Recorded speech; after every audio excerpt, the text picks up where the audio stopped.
My fellow Singaporeans, I've said before that the world is changing in ways that will disadvantage small open economies like Singapore.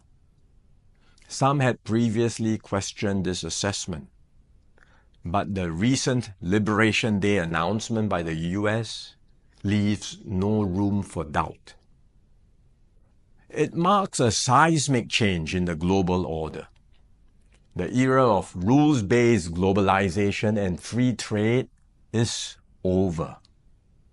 We are entering a new phase, one that is more arbitrary, protectionist, and dangerous. For decades, the US was the bedrock for the free market economies of the world.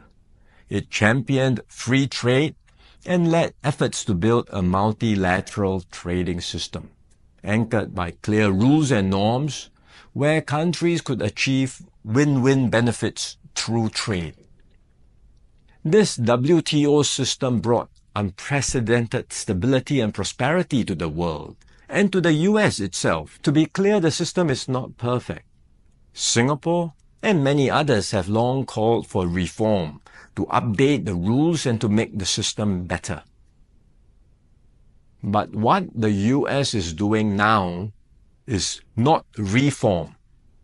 It is abandoning the entire system it had created. Its new approach of reciprocal tariffs, country by country, is a complete rejection of the WTO framework. The US has placed Singapore in the lowest base tier with a tariff of 10%. So the direct impact on us may be limited for now, but there are wider and more profound consequences. If other countries adopt the same approach as the US, abandoning the WTO and trading only on their own preferred terms, country by country, it will spell trouble for all nations, especially small ones like Singapore.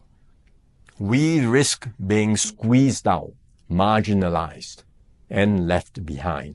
We can also expect a strong global response to America's tariffs. Singapore has decided not to impose retaliatory tariffs, but other countries may not exercise the same restraint. The likelihood of a full-blown global trade war is growing. The impact of the higher tariffs, plus the uncertainty of what other countries may do next, will weigh heavily on the global economy. International trade and investments will suffer, and global growth will slow.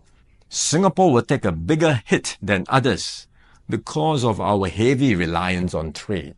The last time the world experienced something like this was in the 1930s.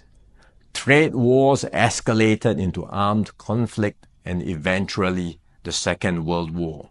No one can say how the current situation will unfold in the coming months or years.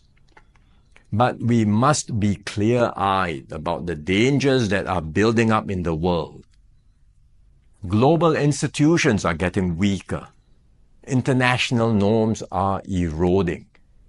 More and more countries will act based on narrow self-interest and use force or pressure to get their way.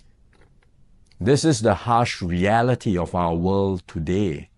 We will stay vigilant. We will build up our capabilities. We will strengthen our network of partnerships with like-minded countries.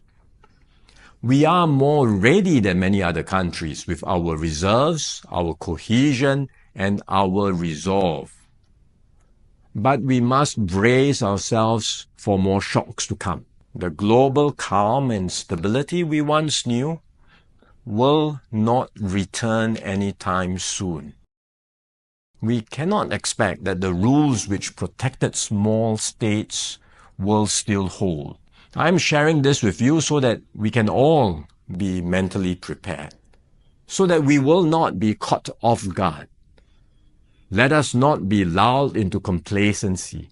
The risks are real and the stakes are high. The road ahead will be harder. But if we stay resolute and united, Singapore will continue to hold its own in this troubled world.